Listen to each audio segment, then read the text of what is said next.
প্রিয় শিক্ষার্থী, আজকে আমি আলোচনা করব অত্যন্ত গুরুত্বপূর্ণ একটি কবিতা, out out, written by Robert Frost. এর আগে আমি অলরেডি দুইটি কবিতা নিয়ে আলোচনা করেছি। আজকে আমি আলোচনা করব রবার্ট ফ্রস্টের আউট আউট, অত্যন্ত বিখ্যাত একটি কবিতা। তো আউট আউট এই কবিতাটি অ্যাকচুয়ালি যে হেডলাইনটা এটি নেওয়া হয়েছে যে উইলিয়াম শেক্সপিয়ারের ম্যাকবেথ ড্রামা থেকে। যখন লেডি ম্যাকবেথ মানে ম্যাকবেথের ওয়াইফ যখন মারা যায়, তখন ম্যাকবেথ এই কথাটি বলেছিল যে আউট আউট মানে সব শেষ শেষ। সো আউট আউট বলতে এখানে আসলে ইনডিরেক্টলি ইঙ্গিত করছে কোনো মৃত্যুকে। তো রবার্ট ফ্রস্ট তার কোনো এক বন্ধুর যে একটা ছেলে শৈশবে মানে অল্প বয়সে মারা গিয়েছিল, আর তার থেকে এই কবিতাটি লেখা হয়েছে। তাই ওই বালকের মৃত্যুর উপরে এই কবিতাটি লেখা হয়েছে। তো এই কবিতায় রবার্ট ফ্রস্ট যেহেতু মডার্ন পোয়েট ছিল, তিনি এই কবিতার মধ্যে যে মডার্ন ওয়ার্ল্ডের যে বৈশিষ্ট্য সেটি তুলে ধরেছে। এখানে শিশুশ্রমকে তুলে ধরা হয়েছে এবং মডার্ন পিপল যে ফিলিং শূন্য, মানুষের মধ্যে যে অন্যের প্রতি সহানুভূতি নেই, সেটি তুলে ধরা হয়েছে। ইন্ডাস্ট্রিয়াল রিভলিউশনের পরে যে শিশুরা কঠিন কাজ করতে, সেটি তুলে ধরেছে। এবং মডার্ন পিপল যে কেয়ারলেস, তাদের ডিউটির প্রতি, সেই দিকটি তুলে ধরা হয়েছে। তো তার পূর্বে আমি এই কবিতা দেখো কিছু ওয়ার্ড মিনিং দিয়েছে, আমি কিছু ওয়ার্ড মিনিং পড়ে নেই, গুরুত্বপূর্ণ। যেমন বাজ অর্থাৎ গুনগুন শব্দ, স্টাফ মানে আবরণ, এফ্রন মানে বিশেষ ধরনের পোশাক, স্নার্লড অ্যান্ড র্যাটল্ড খড়খড় শব্দ মানে এক প্রকার শব্দ, খটর খটর শব্দ। ইয়ার্ড মানে উঠান, ডাস্ট মানে ধুলো, লিফট ওঠানামা করা, রেঞ্চ পরিসর মাত্রা, ভারমাউন্ট মানে কানাডার পাশের একটি সীমান্ত, সাপার রাতের খাবার, লিপ লাফ দেওয়া, আউটক্রাই উচ্চ শব্দ অথবা চিৎকার, রফুল অর্থ হচ্ছে আর্থনাদ, সাং অর্থ হচ্ছে সামনের দিকে অগ্রসর হওয়া, ফ্লাইট মানে ভীতু, অ্যাপিল মানে আবেদন, স্পাইলিং জোরে পড়া, নষ্ট হয়ে যাওয়া, স্পয়েল মানে নষ্ট, পাফ ফোপানো, ব্রেথ শ্বাস নেওয়া। তো আউট কবিতার এরকম যে একটা শিশু, সে শ্রমিকে কাজ করছিল। তো কাজ করতে করতে প্রায় দিনটা শেষ হয়ে যাচ্ছিল, তখন তার বোন পেছন থেকে রাতের খাবার জন্য ডাক দিল। তো সে পেছনে তাকাতে গিয়ে তার হাতটা শ্রমিকের করাতে চলে গেল। তারপরে হাতটা কেটে পড়লো। ডাক্তার আসার পরে তাকে চেতনানাশক ওষুধ দিল, কিন্তু ফাইনালি ছেলেটি মারা গেল। এরকম একটা কিছু। তো দেখে আমরা কবিতা লাইন বাই লাইন পড়ছি, আর পাশে আমি তোমাদের সুবিধার্থে কিছু বাংলা কবিতার লাইনের অর্থ দিয়েছি। আচ্ছা, দেখো কি বলছে। The buzz saw snarl and rattle in the yard. উঠানে যে সমিলের করারটা খটর খটর শব্দ করে চলছিল। And made dust and dropped stove length sticks of wood, এবং সেটার থেকে তোমার ডাস্ট মানে কাঠের যে গুঁড়া, এই গুঁড়াগুলো তোমার ছড়িয়ে ছিটিয়ে পড়ছিল।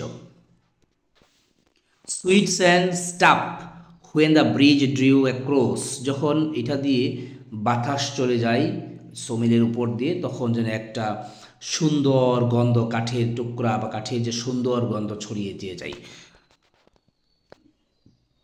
And from there those that lift eyes could count, এটা এই লাইনটি দিয়ে বোঝাচ্ছে, আমরা জানি সাধারণত দূরের কোনো কিছু দেখলে যা চোখের পাতাগুলি পড়ে। তো লেখক এখানে দূরের থেকে দেখছে, দেখার পরে কি চোখের পাতাগুলি পড়ছে। দূরে কি দেখছে দেখো, 5 mountain range on behind the other, যে 5টি পাহাড় সারিবদ্ধ হয়ে দাঁড়ানো। ওইখান থেকে দাঁড়িয়ে দূরের যে 5টি পাহাড় সারিবদ্ধভাবে দাঁড়ানো, এগুলো দেখা যাচ্ছে, এবং এগুলো দেখতে গেলে কি তাদের যে চোখের পাতাগুলি বারবার পড়ে যায়। Under the sunset far into Vermont, তাহলে কি বোঝাচ্ছে, ভারমন্ট যে দ্বীপ, ওই কানাডার সীমান্ত, সেই সীমান্ত দিয়ে যে সূর্যগুলো আস্তে আস্তে যাচ্ছে। সো এই লাইনগুলি দিয়ে ইঙ্গিত দিচ্ছে যে প্রায় দিনের শেষের দিকে, বা দিনটি প্রায় শেষ হতে যাচ্ছে। অ্যান্ড দ্য স্নার্ল অ্যান্ড র্যাটল, তারপরেও মানে দিনটি প্রায় শেষ হয়ে যাচ্ছে, হ্যাঁ, বার্মন সীমান্ত দিয়ে পাহাড়ের এই দিয়ে সূর্যগুলি ডুবে যাচ্ছে, তারপরে ওই খটর খটর শব্দ করে সমিলের করাতগুলি চলছে।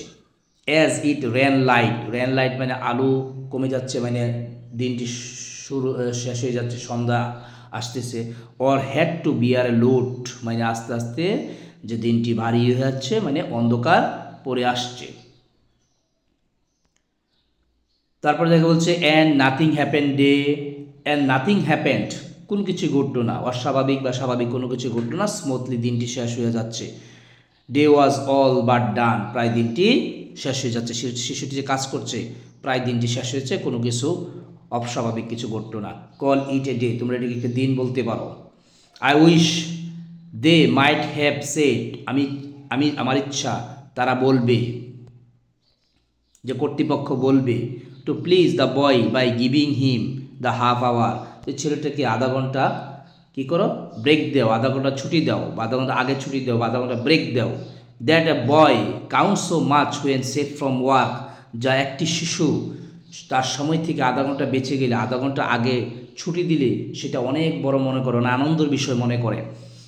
আচ্ছা, এটি এই এই এই লাইনগুলির আমি কিছু বাংলা দিয়েছি তোমাদের সুবিধার্থে। হ্যাঁ, এই যে এই বাংলাগুলি তোমরা পড়ে নিও, সবগুলি না আমি খুব গুরুত্বপূর্ণ ইম্পর্টেন্ট লাইনগুলির বাংলা আমি দিয়েছি, এই লাইনগুলি তোমরা পড়ে নিবা তোমাদের সুবিধার্থে। যেমন উঠানে ঘর ঘর করা ক্রুদ্ধ গর্জন করছিল আর চলছিল খটর খটর করে, আর ধুলাবালি বানাচ্ছিল এবং ফেলে দিচ্ছিল জ্বালানি কাঠের টুকরা। যখন বাতাস একে অতিক্রম করছিল বেশি আসছিল মিষ্টি গন্ধ, আর কিছুই ঘটেনি, দিনটি প্রায় শেষ হয়ে আসছিল। এটাকে একটি দিন বলো, আমার ইচ্ছা তারা বলতে পারত। বালকটিকে খুশি করার জন্য আধ ঘন্টা দিয়ে, মানে আধ ঘন্টা আগে ছুটি দিয়ে, যা বালকটি গুণে খুব বেশি যখন সে কাজ থেকে বেঁচে যায়, যখন তার কাছ থেকে আধা ঘন্টা বেঁচে যায় তখন সেটাকে সে খুবই অনেক বড় কিছু মনে করে।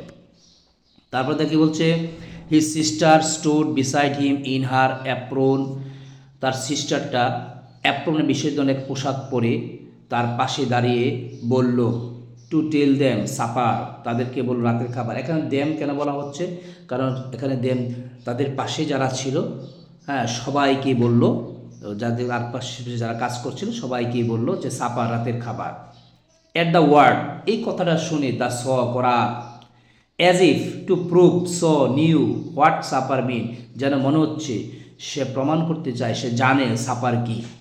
এখানে করারটা তার মেয়েটের কথা শুনে সে যেন জানতে পারলো যে সাপারটা কি। লিফট আউট দ্য বয়েস হ্যান্ড, তারপরে করারটা কি করলো, যে ছেলেটির হাতে লাফিয়ে পড়লো, অথবা অর সিম টু লিভ, অথবা ছেলেটির হাতটি করাতের উপরে লাফিয়ে উঠল। তোমরা দেখো এটিরও আমি কিছু বাংলা দিয়েছি।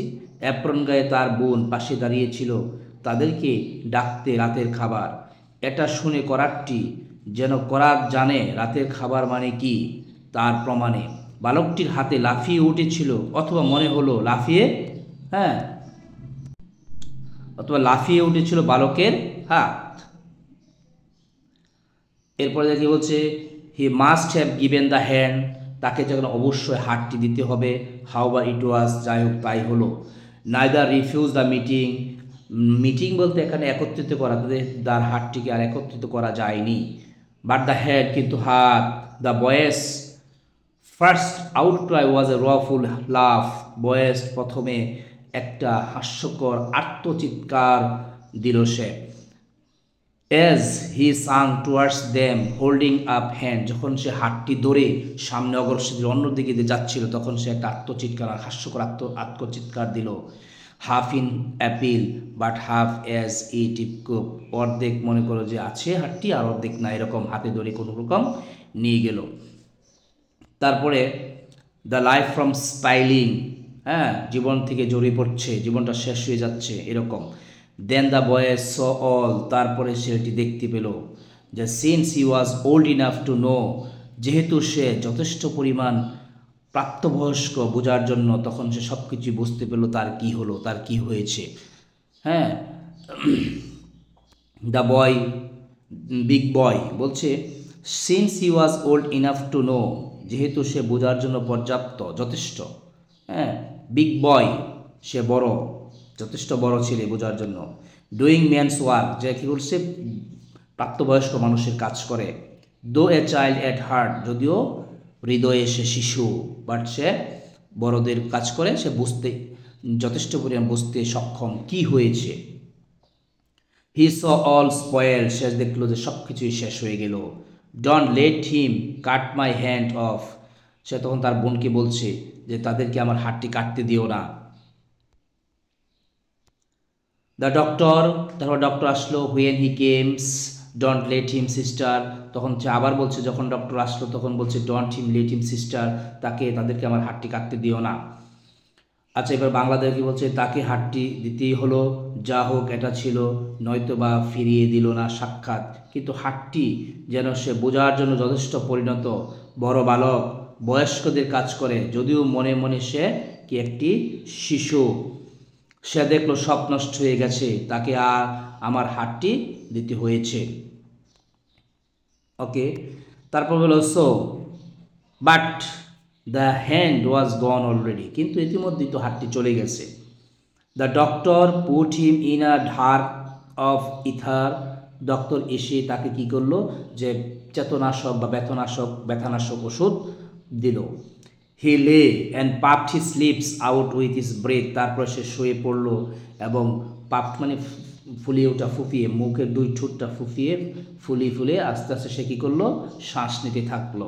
অ্যান্ড দেন তারপরে the watcher at his pulse took fried, watcher মানে প্রত্যক্ষদর্শী, তার সহকর্মী অথবা আশেপাশে যা লোক ছিল তারা আসলো, এসে কী করলো, তার পালসটা তারা অনুভব করে ফ্রাইড, ভয় পেল তার পালসের অবস্থা দেখে। নো ওয়ান বিলিভ, কেউ বিশ্বাস করতে পারলো না। They listen at his heart, যখন তারা পালস পেল না তখন তারাকে তার যে বুকের ভিতরে হৃদয়ে তাদের মাথা দিয়ে তারা তার যে পালসটি শিশুর তারা বুঝতে বা অনুভব করতে চাইল। বলছে তারপরে কেউ কেউ বলছে যে লিটল, আছে হালকা, লেস আর একটু কম, নাথিং একবারে নাই, দ্যাট মিনস এটি দিয়ে ইঙ্গিত দিয়েছে যে ছেলেটি মারা গেছে। অ্যান্ড দ্যাট ইন্ডিয়াড ইট, এবং এটি শেষ হয়ে গেছে। No more to build on there, খুবই বাস্তব এবং মর্মান্তিক লাইন হচ্ছে এটি, অত্যন্ত মর্মান্তিক যে লাইন বলছে no more to build on there, এই যারা ওয়াচার ছিল, প্রত্যক্ষদর্শী ছিল, তারা বলছে এখানে আর দাঁড়িয়ে থেকে জমা হয়ে থেকে আর কোনো লাভ নেই। And since they were not the one dead, এবং তারা যেহেতু এটি তাদের নিজেদের কোনো মৃত্যু না, আত্মীয় স্বজন না, কেউ না, টার্ন টু দেয়ার অ্যাফেয়ার্স, তারা তার যার কাছে চলে গেল, বারোটি পড়ে গেল। সো এই যে মডার্ন পিপলের মনে কোনো ফিলিংস নেই, এই লাইনটি মধ্যে ফুটে উঠেছে। আচ্ছা, তারপরে আমি দেখি বাংলা করে কি বলছে, দেখা বলছে কিন্তু হার্টটি তো ইতিমধ্যেই শেষ, ডাক্তার তাকে ব্যথানাশক দিল, সেখান থেকে আর লাভ নেই, এবং অতঃপর যেহেতু তারা কেউ মারা যায়নি, তাদের এখানে থেকে কোনো কাজ নেই। সো আশা করি তোমরা কবিতাটি বুঝতে পেরেছ। এবার আমি এই কবিতার থিম নিয়ে একটু আলোচনা করি, তোমরা দেখো থিমে কি বলেছে।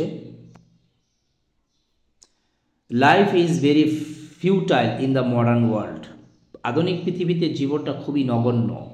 The poem shows that modern people are heartless, এই কবিতায় দেখানো হয়েছে যে আধুনিক যে মানুষরা তারা নিষ্ঠুর, অ্যান্ড ডট হ্যাভ ফিলিংস, তাদের মধ্যে অন্যের প্রতি সহানুভূতি নেই। It presents the dire picture of child labour, এই কবিতার আরও কী করেছে, একটা নিষ্ঠুর খারাপ চিত্র শিশু শ্রমে তুলে ধরেছে। আফটার ইন্ডাস্ট্রিয়াল রিভলিউশনস, শিল্প বিপ্লবের পর। ইট অলসো শোস, এটি আরও দেখিয়েছে the carelessness and irresponsibility of modern পিপলদের অসতর্কতা, অদায়িত্বশীলতা। বিকজ, কারণ we see in the poem, আমরা কবিতায় দেখি the doctor reach to the spot very late, doctor অনেক পরে এই স্পটে আসছে, যদি আগে আসতো তাহলে হয়তো বা ছেলেটি বাঁচানো যেত। So the poem vividly represent, সুতরাং এই কবিতাটা অত্যন্ত সুন্দরভাবে ফুটিয়ে তুলেছে the feature of the modern society, আধুনিক সমাজের যে চিত্রটা, বৈশিষ্ট্য, সেটি ফুটিয়ে তুলেছে। সো আশা করি কবিতা বুঝতে পেরেছ। তো আমি পরবর্তীতে আলোচনা করব তোমাদের জন্য আরেকটি অত্যন্ত গুরুত্বপূর্ণ কবিতা, সেটি হচ্ছে দ্য ড্রিমস নিয়ে আলোচনা করব। তো তো আশা করি তোমরা পরবর্তী ভিডিও পাওয়ার জন্য অবশ্যই আমার চ্যানেলটাকে সাবস্ক্রাইব করে রাখবে। হ্যাঁ, আমি অলরেডি 3টি কবিতা নিয়ে আলোচনা করেছি, বাকি কবিতাগুলো নিয়ে আলোচনা করব। এগুলো তোমাদের থিমের জন্য খুবই গুরুত্বপূর্ণ। সো আজকে ভালো থাকো।